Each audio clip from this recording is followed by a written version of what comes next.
So, welcome to Content with Humans, episode 2. Today, I'm speaking with Anja Jones from AJT Agency, which is an agency that provides culturally nuanced translation services for purpose-driven businesses in the European market. And for a bit of context, Anna and I met online a couple of months back through a fabulous agency owner networking group called Agencynomics, and I was fascinated to discover that Anya's agency specialises in translating and localising website and marketing content. Hello, Anja. Thanks so much for joining me for a chat. Thank you. And hello, Leonie. Lovely to be with you today. Whereabouts in the world are you at the moment? So, as you said, our company is based in the UK, but I actually live in the south of Portugal. So it's a beautiful sunny morning today. We've got about 30 degrees Celsius coming up. So very excited. Very I'm happy right currently now. I'm currently in New Zealand, and it's about seven Oh, o'clock at wow. night here, and it's quite cold. So, Anya, I'd Yeah. like to start with hearing more about what you do and what type of Hmm. companies you work with and what languages you work with. Yes, absolutely. So, as you already mentioned, we specialize in European languages. And so we essentially support companies and organizations who want to enter or grow their presence in the European marketplace. So typically, we work with companies in the UK and in the US for whom English is the first language and they want to translate into European languages. But we also have some clients in Europe who want to branch out of Germany and France and Austria, for example. But in Okay. terms of the businesses we support, it's quite a wide range of businesses across both B2B as well as direct to consumer. So our work is kind of spans everything from skincare and beauty products to children's toys, all the way to quite techy SaaS companies, cybersecurity, e-commerce, and so on. So we're pretty industry agnostic. There's a few exceptions, so we won't work with fossil fuel or gambling, anything that's detrimental to the environment or to humans, we won't work in. But otherwise, yeah, we're quite industry agnostic. Okay, so you must work with quite a few languages. Yeah, so we essentially cover all of the European languages. So there's quite a few countries in the EU. So yeah, I mean, to be honest, the predominantly the German, French, Dutch, Italian, Spanish, Portuguese, and the Nordics is probably the languages we do most of on a regular basis because I think that's where companies see market potential. But yeah, we cover all of the European languages.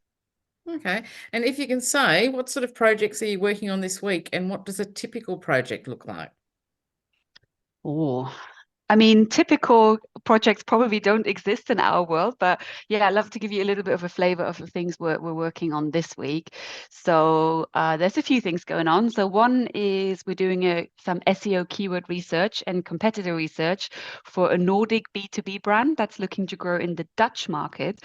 So we do that upfront research for them to help them understand the size of the market and explore opportunities in that market before they actually start translation, which is really, really interesting work. Another thing we're doing is a website review for a UK fashion brand this week. And so they've basically got a German website that's been largely machine translated. And we're coming in and doing quality checks of the translations themselves. But we're also essentially navigating through the website to replicate the customer journey that a German customer might go through and identify any stumbling blocks that might cause a customer to abandon their cart or prevent them from making a purchase. Oh, so that's really quite Then a variety. yeah, and there's loads of stuff. Like we're doing some educational content that we're translating for the Luxembourgish government this week, which is really, really exciting because it's professional human translation, nothing to do with AI, and it's a really nice topics around nature and sustainability. So that's really awesome. And then I think one other thing is we do a lot of style guide and glossary creations for clients who are just about to enter into their localization program. So before they get started, we write a style guide and glossary to make sure that their brand then is translated consistently across the different markets. So yeah, not all translation. But it's all tied in though, isn't it?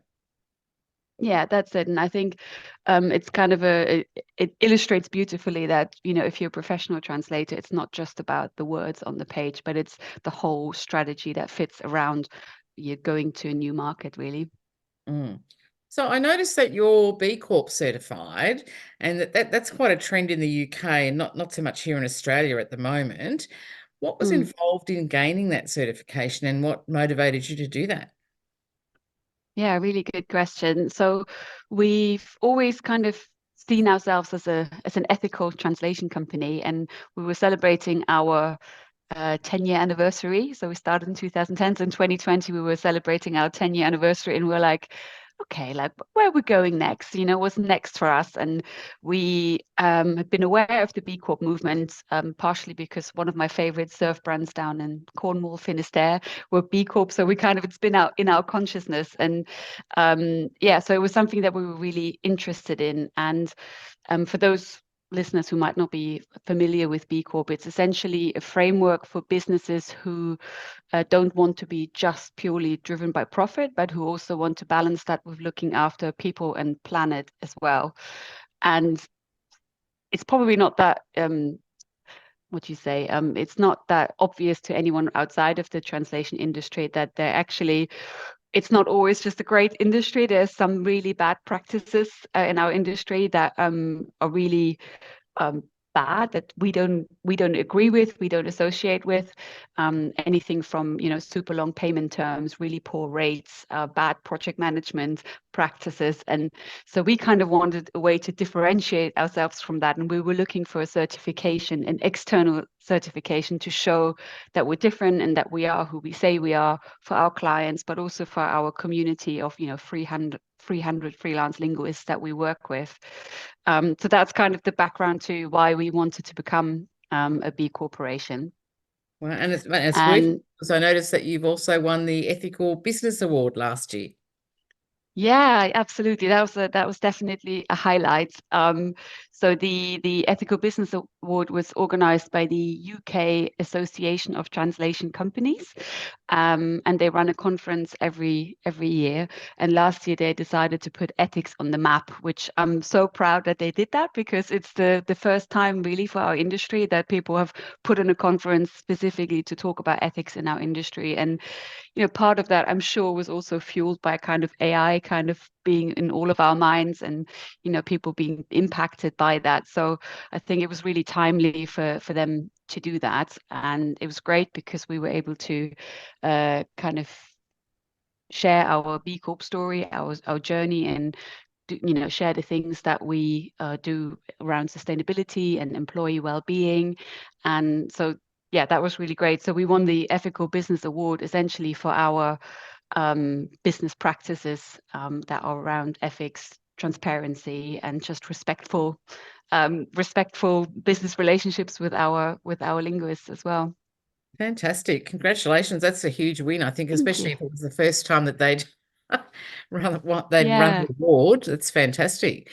So I think last time thank we you. spoke, you were enjoying a stay at an Italian holiday villa with some of your team members. So is that something that you do often?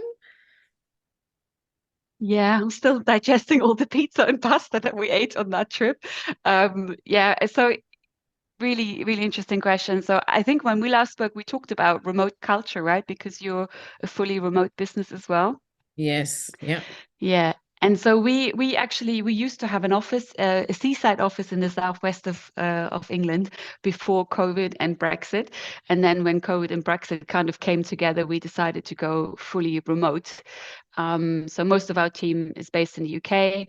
I myself, I'm in Portugal. Our head of translation services, Sarah, she's in France, and one of our project managers, Ginny, is based in Costa Rica. And so we try and come together once a year in a beautiful place, somewhere nice, and have a week of co-living and co-working essentially. And I think for remote teams, I think it's hugely beneficial to spend some time together in real life, make some memories, enjoy some good food and wine, and really build those relationships. So we used to do it twice a year, but as part of our B Corp journey, we set up a green committee. So this is an employee-led initiative that brings together people from different parts of our company. And the green committee said, No, we can't be flying to Europe twice a year. Once a year is enough. We need to reduce our carbon footprint. So we're like, okay. So we went to Italy this year, and then we went to Spain last year. So we try and keep it, within Europe, keep it affordable. And not everyone joins. I think it's a really it's a personal choice if you want to come and take part. Everyone is in different paths in their lives, have different family commitments, so it's not forced on anyone, but it is lovely. And I think for me personally, it's a bit of a perk of running my own company that we can set up these things and create these beautiful memories together. Yeah, good on you for doing it. I think if any of my writers are listening to this, they'll be asking me when we're going to Italy. I love it. Do you guys ever come together in real life, like as a whole We group? Or have done. We haven't done it since COVID. We haven't done it since COVID. We did have a Christmas get together, and I've been down to Melbourne to visit a couple of our writers down there. But yeah, we nice. don't do it that often, and we really should. But Australia's a Mm. big country, and we're all over the from I from think Sydney that's to the thing, Perth. from the UK, it takes us 2 hours to fly to Italy. So it's Yeah, affordable at the moment. So, it's a different story when your team members are, expanded over such a big area. yeah. So it sounds like you've got the flexible work life sorted. So what do you enjoy doing when you're not working? Mm, very good question. So I love surfing. So when we moved from England to Portugal, we went from one seaside town to another, which I can't imagine. Even though I grew up in East Germany, where there's nowhere near the sea. But once I moved to England, I was like, I just cannot imagine not living by the sea anymore. So when we decided to move away from the UK, Portugal was just like the perfect the destination. And so we live about half an hour from the west coast. So if the surf is on, then we can, pop out for a couple of hours and catch some waves, which ties in again to the flexible working and, not having such strict 9 to 5 kind of working patterns. So as long as the work gets done, we all have that flexibility to follow our own paths and passions. And other than that, gardening. Weirdly, we've got quite a bit of land around us, so there is fruit trees growing, and I'm trying to keep my indoor plants alive, which I'm really bad at. But I kind of want to build like an indoor jungle, but I'm actually really bad at plant maintenance. So it's definitely a journey for me to get better at that. So if you like surfing, have you ever been to Australia? I've not actually. No, it's on my bucket list. But I've not even been to New Zealand yet, where you are now. And my husband's family, that his uncle lives in New Zealand, so he's been to New Zealand, but I haven't yet. Okay. So tell me, how did AJT get started? What inspired you to start that business, and what was your journey from deciding to do it to where you are now? Yeah, so I've always been interested in languages. Some might say it was the only thing I was good at school, but I'm gonna, share that as I was always interested in languages. So I'm a German native speaker, and when I moved to the UK, I studied linguistics and French at university. And then as soon as my university was finished, the day of the last exam, we packed our bags and we moved to Cornwall.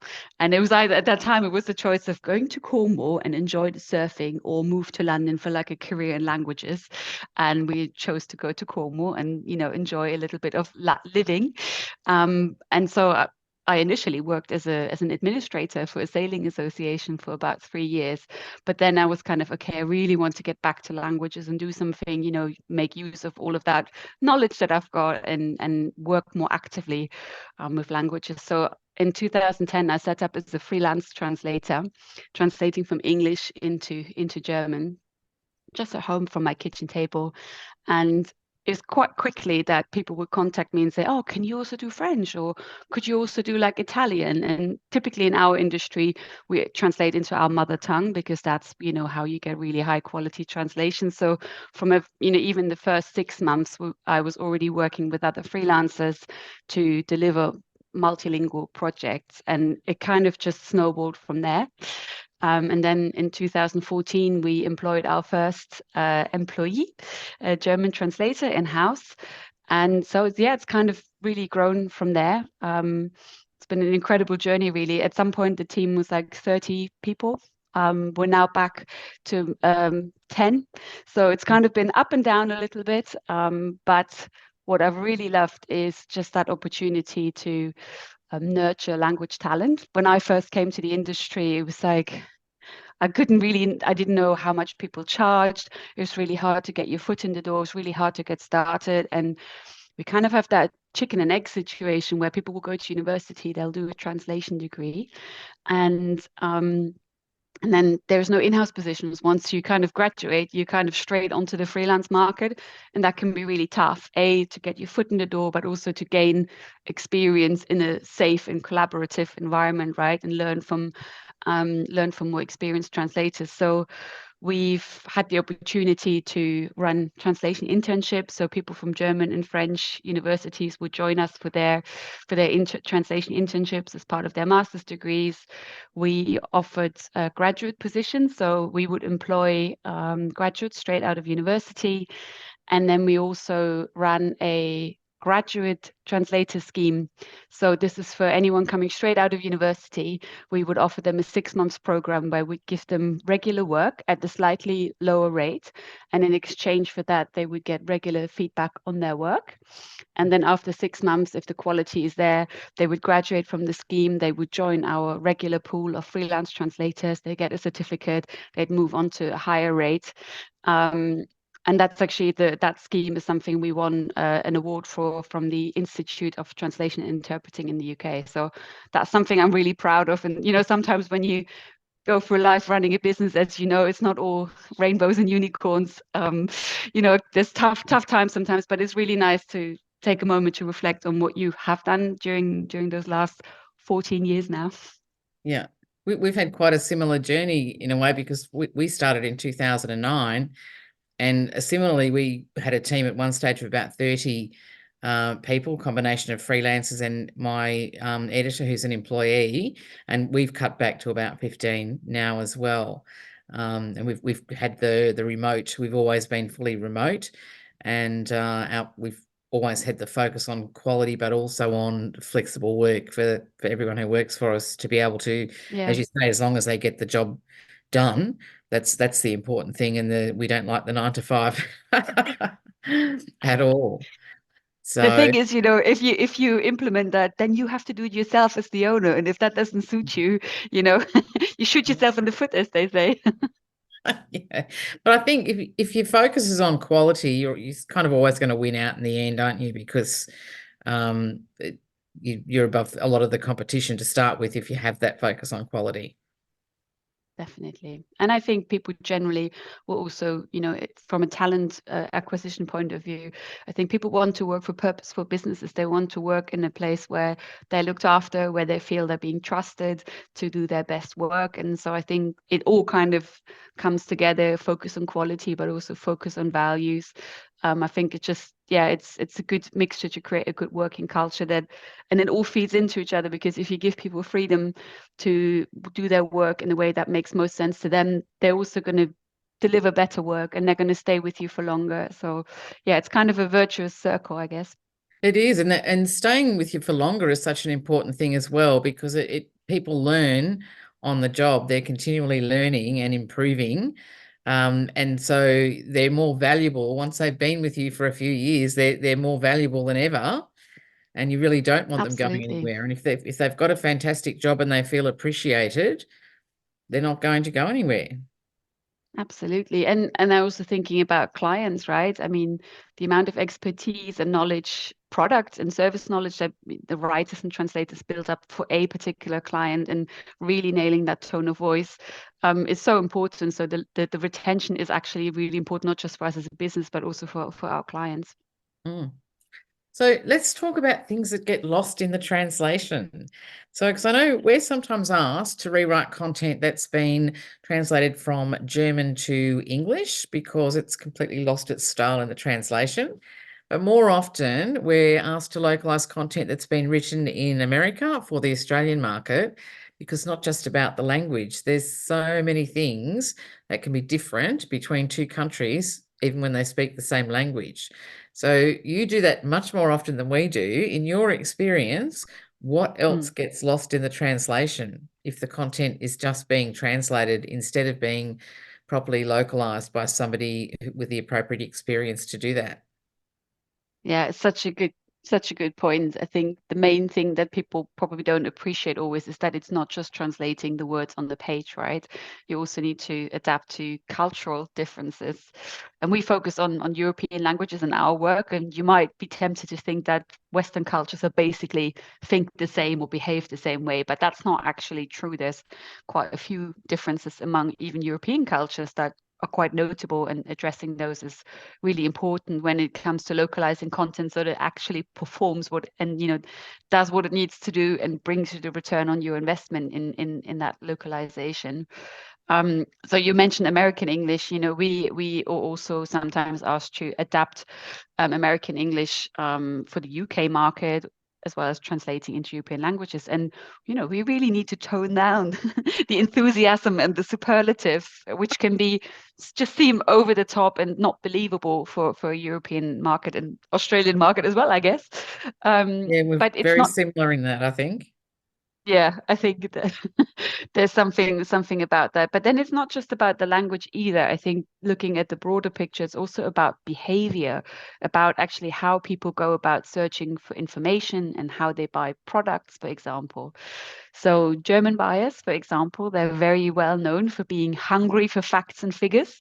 So they're looking for quality, and they will do quite a bit of research before they buy. So they might expect to see fact sheets, white papers, social proof, statistics, and maybe certain types of marketing collateral that you actually haven't created for the English speaking market because it wasn't necessary, but that might actually, the German audience might need more information in order to make that purchase decision. Mm. So just generally understanding, the cultural differences is hugely important. And for anyone who wants to know more about this, the Hofstede Cultural Dimensions website is a great place to start. Have you heard of that?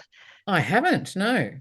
No, it's a really cool tool. So it's just a website, and you can go on it and you can select two or more countries and compare how they differ across different types of aspects like power distance, uncertainty avoidance, indulgence, individualism. Really, really interesting. So I plugged in Australia, France, Germany, and the United States yesterday, just in preparation for this call, and quite interesting. So there was in terms of indulgence, for example, the Australia and United States rank quite highly. So there's a high level of indulgence compared to France and Germany, where actually indulgence ranks quite low. Hmm. So And that might, how would you when you think, define indulgence? What does indulgence take into so account? So it says this dimension is defined as the extent to which people try to control their desires and impulses based on the way they were raised. Relatively weak control is called indulgence, and relatively strong control is called restraint.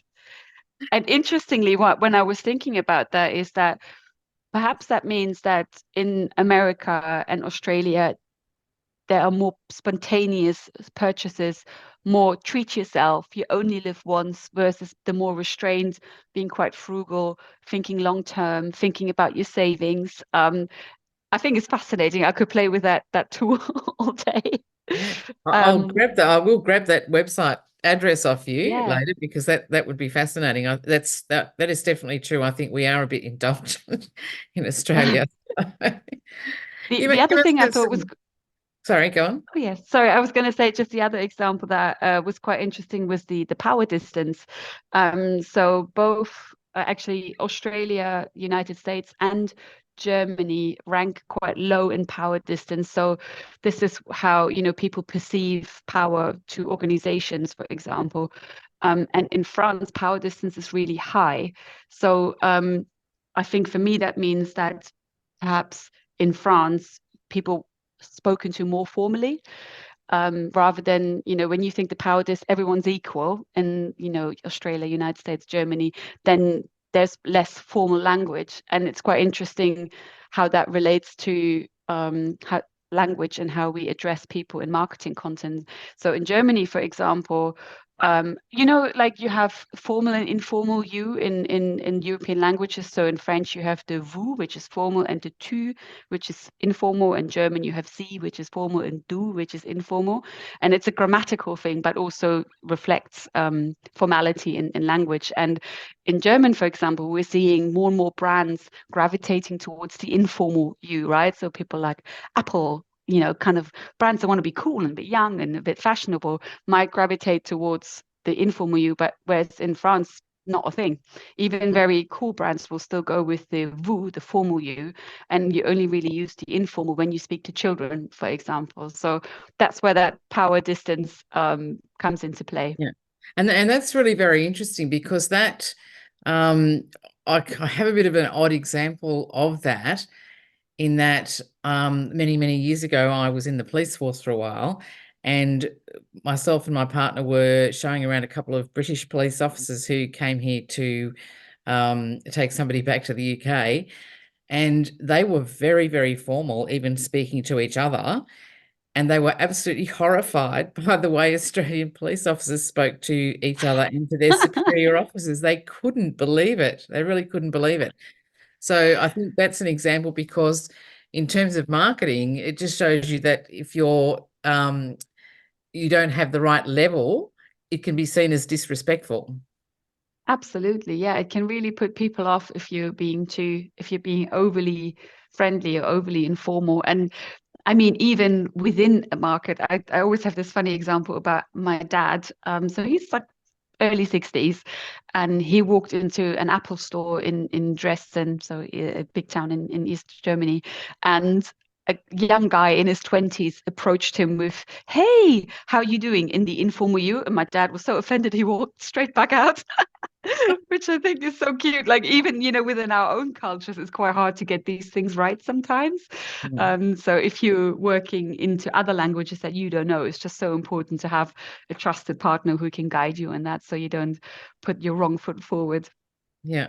So you must have some very funny stories to tell about things that have been lost in the translation or things that have had their meaning substantially changed by an unfortunate translation.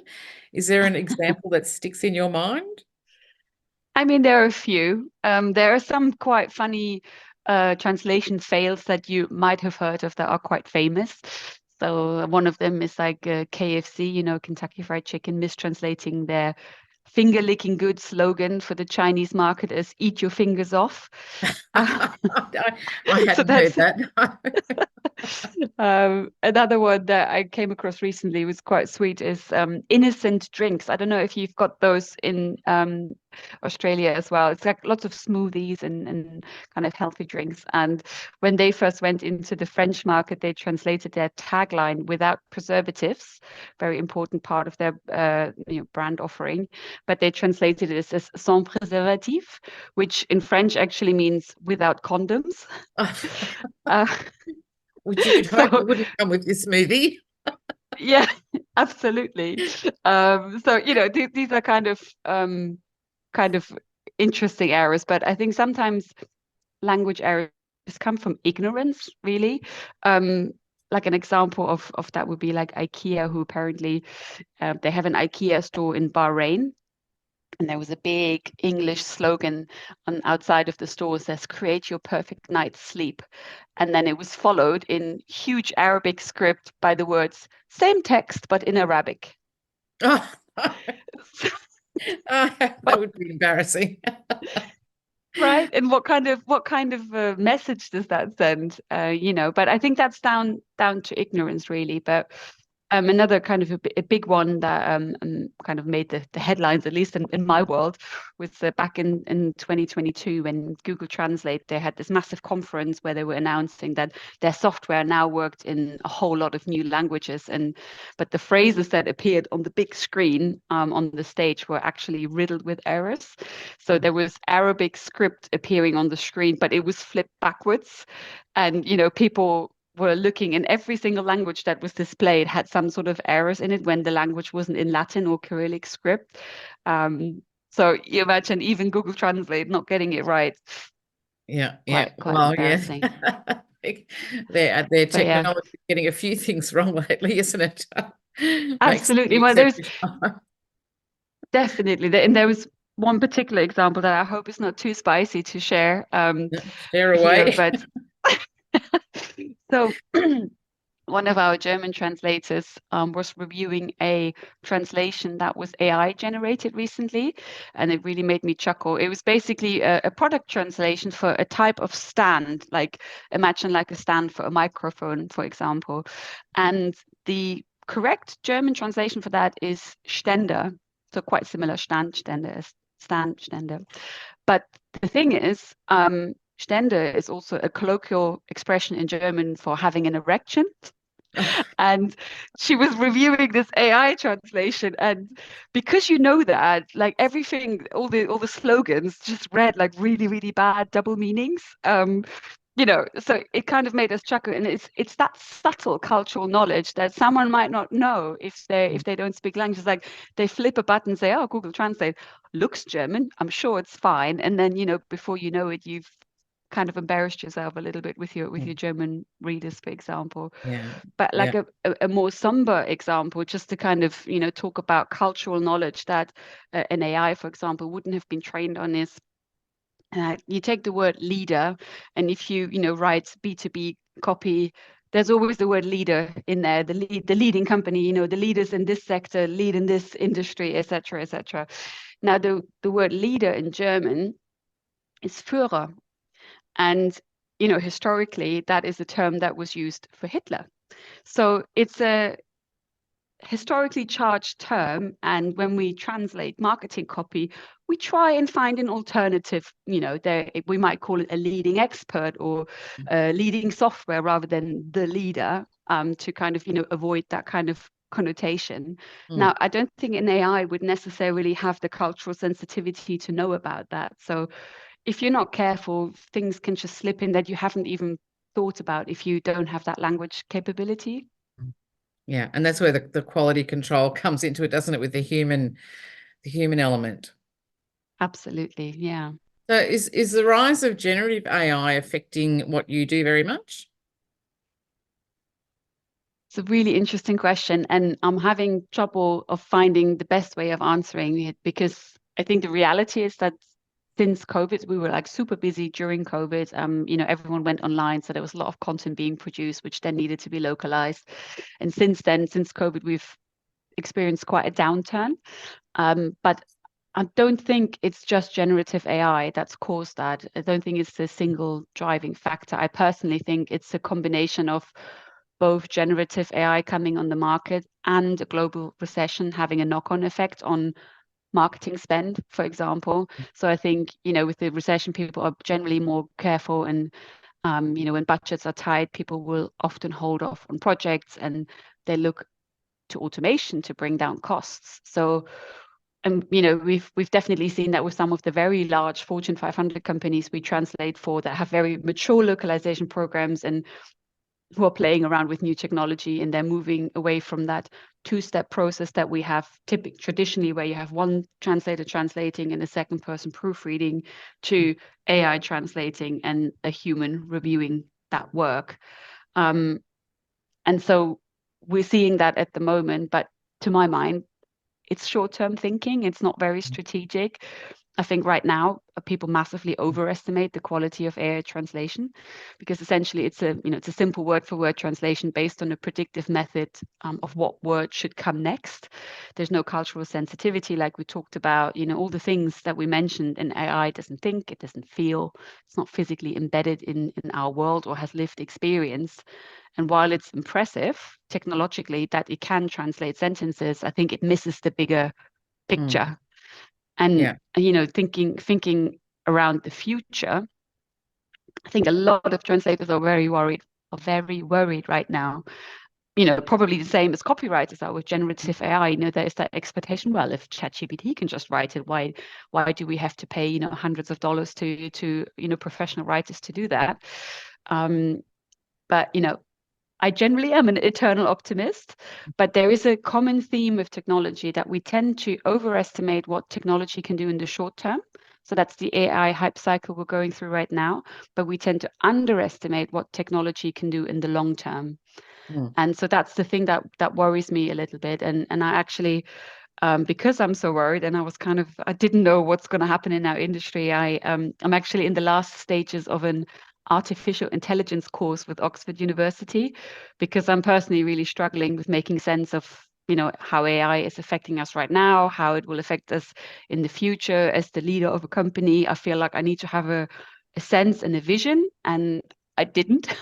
So I really struggled with that. So I thought I'd get some help when I learn more about AI in general, as well as large language models. And so, yeah, that's been really helpful. And particularly, I'm actually quite conflicted about large language models. I'm sure you have similar thoughts around, for one, how the training data was scraped off the entirety of the internet with zero regard for copyright and intellectual property, the huge energy and water consumption. As a B Corp, particularly, we're committed to looking after people and planet. So using large language models in some sense goes against what we're trying to achieve, right? Mm. So Yeah, I think there are a tremendous amount of issues with it. I'd say I'm less worried about it now than I was maybe 6 months ago, mm, having seen more of the output. And it sounds like it's quite similar to the translation scenario, because people, even when they do know, most people don't know how to use the prompts properly, but even those who are fairly good at it, it doesn't have its own insight. So you get an article that is just a regurgitation of everything that's online now, and some of it's not necessarily right. So until it can distinguish between what's right and what's not right, yeah, and not keep repeating itself, and as you say, there are words that it loves, like leader and beacon, and in the ever-changing self. world of, it's Yeah, I think it's you it's can't the fix it either. If you get, we were asked a few times quite early on, people would send us something that they had put together in ChatGPT and ask us if we could fix it. And you look at it and you think, oh, it hasn't done a bad job. But then you look at it a second time and you think, yeah, no, it's not the right topic. The topic shouldn't be that. The topic should be slightly different than that, and it should be talking about this. So it's not simply a matter of fixing it, fixing the language and making it a bit more engaging, that sort of thing. It's much deeper. It's about getting the topics right in the first place and bringing some personal expertise into the yeah. article, which a generative AI model at this stage won't ever be able to do, because it can't have that experience. Absolutely. And I also think, like, why are you creating that content? If you don't have anything new to say, if you don't have anything to differentiate yourself from your competition, why say it? Like, if you've plucked all of that information from the internet and then regurgitate it out on your website, what's the point? Like, Mm, literally, your client can go online and ask GPT the same question. So we're actually just creating content for the sake of creating content, rather than creating value for our customers, creating stuff that maybe they can't just find on, by doing a Google search or ChatGPT search, as it will be in the future. mhm, I think mhm. that's where we add particular value as companies to our customers. That's something I think we really need to come back to. Yes. And of course, there's like data privacy concerns that are really important right now for businesses. And there's legislation that's coming in that will deal with some of that. In the EU, we've got the EU AI Act that's just been approved, so that we'll see some changes on that side. But like, for me, just coming out of this course, there's some very practical things we're going to do at AJT, starting with implementing an AI policy that very clearly lays out our stance on permissible use of generative AI in our work, but also all of the AI outside of generative AI, just generally all the AI tools we use at the moment, even including things like transcription software for a Zoom call.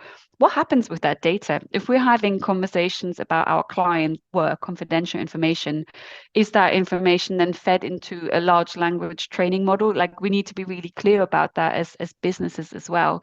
Mm, And just to give you an example there, I was really taken aback by it. Just yesterday, one of our lovely freelance translators, Karin, she contacted us and said, "Hey, Do you know that Slack now uses your data from channels and private direct messages to train their large language model, and that you need to actually physically email them to opt out, otherwise it just happens automatically? And I was like, that was definitely news to us, and so immediately emailed Slack to get opt out. But it's things like that that will crop up more and more. So we Mm. really want to tighten our own data privacy. But that's just one element of AI and generative AI that, Mm. I think we haven't got it all sorted yet. And I think last year was a massive AI hype cycle, and I think now people are kind of starting to think more about data privacy and the ethical side of things. And I'm hoping that the AI hype will die down, but I'm still not sure yet long term what it will do for our professions, for translators and writers as well, and even broader, like education, right? If anyone can create a ChatGPT essay, the educational system will need to change to test pupils in different ways. So it's so far reaching. Yeah, it It's is. slightly But overwhelming at times. that's a concern that I have too, is if people can get onto an AI tool and create an article that makes them sound like an expert, they actually don't need to have that expertise in order to do it. So it's the potential for scamming people by using that to create Oh yeah, content. Yeah, absolutely. there's things we haven't even thought of yet that are going to come up, I think, over the next few years. Absolutely. And the And I law think, is so there's slow to catch up. absolutely, and there is obviously that risk that we're all just going to become collectively really stupid because we'll just plug into the matrix when we need information. Yes. So I'm going to put up a slide with your contact details. So for anyone who'd like to have a chat about a content localization project, and as we finish up, I've got one more question for you. For Mhm. marketing managers or CEOs of companies planning to enter the European market, what tips or advice would you give them on managing the extension of their website and marketing related content? Is there anything that often gets overlooked or done badly? Really good question. I think my number one advice would be to do your homework. I think marketers tend to do a superb job in their home market, but for some reason, some of that strategic thinking seems to go out of the window when it comes to, another market. And when it comes to international marketing, you can't just copy, paste, and go. So you can't just replicate what you do in your home market. So do your research, do local language keyword research and competitor analysis to understand your opportunity in the new market, get a sense of how that market is different from your home market. And once you have that information, you can then create a strategy of what content should actually be translated that you've already got, what content needs to be very carefully localized and adapted, and where are the content gaps that you need to fill. We talked earlier about German maybe needing more information before they make a purchase decision. So where do you need to create new content to make sure you effectively engage with your new prospects in that market? um, and you were asking particularly about things that get overlooked. I think with regards to website localization, I think it's actually the SEO element that often gets ignored initially. So marketing managers will rush to translate their content, and then 6 months down the line, they're like, oh, we're not really seeing all that much traffic. Why is that? But the beauty with doing your research first, right, your keyword research up front, is then you already have that SEO data. So you can bake the SEO optimization right into your localization project rather than retrofitting a translation with keywords later. So, in theory, that means that translations will perform better from the start from an SEO perspective and help drive traffic to your localized site. So you'll save time and money in the long run, really. Um, but there, like from a technical perspective, I think there's a few things to think about again with your strategic hat on. Let's say you're using an off-the-shelf translation plugin for your website that will automatically translate your content in an instant, which obviously seems super convenient, very cost effective. Might be WordPress, where you have the WPML plugin, or you have a Shopify website where you have the Weeklot plugin, loads of different tools available. But the thing to remember is those translations, if they're automated, might be wrong, because it's a machine that essentially created them. So you must make sure you always have someone who can check those translations that were automatically created. But also bear in mind that those translations won't be optimized for SEO, so they might not be very effective. And it can And be then quite the last, costly, can't it? If you don't get it right, you can yeah, not only the time and money you have to pay to get it done again, but it's the revenue that you lose in between absolutely. when you do it and when you realize that you haven't done it properly. Yeah, and a bad translation is actually worse than not having any translation at all. So I think that's really something to bear in mind. And the last thing I maybe just mention here is to think about scalability as well. So if you're planning long term that you'll have a fairly large amount of content to translate on a regular basis, then having a translation memory function is super important, because essentially that will help you store all of your previous translations and ensure that you're not paying for the same translation twice. So especially if you're regularly tweaking content to optimize it or slightly change your product descriptions, then you don't want to have to, have like a 300-word product description that's very similar and pay for it, full price every time. So translation memory is really something that will help you save money in the long run. And as a translation company, we work with professional translation tools, so we automatically create translation memories for all of our clients. But with a web plugin, you don't necessarily have that functionality. So coming back to that strategy piece, it's really good to think about how often you will have new content, and how often will you update it. And so then build your tool stack for translation around your strategy as well. Hmm. Okay, there's some really fantastic tips in there for anyone who's planning some translations. Thank you so much for sharing your expertise and your thoughts. So there you go. If you're expanding into Europe and you need someone to oversee the translation and localization of your content, get in touch with Anja. And if you're in the USA and you need content localized for the Australian market, please reach out to me at Article Writers Australia. And I will pop Anna's contact details up now and see you in the next episode.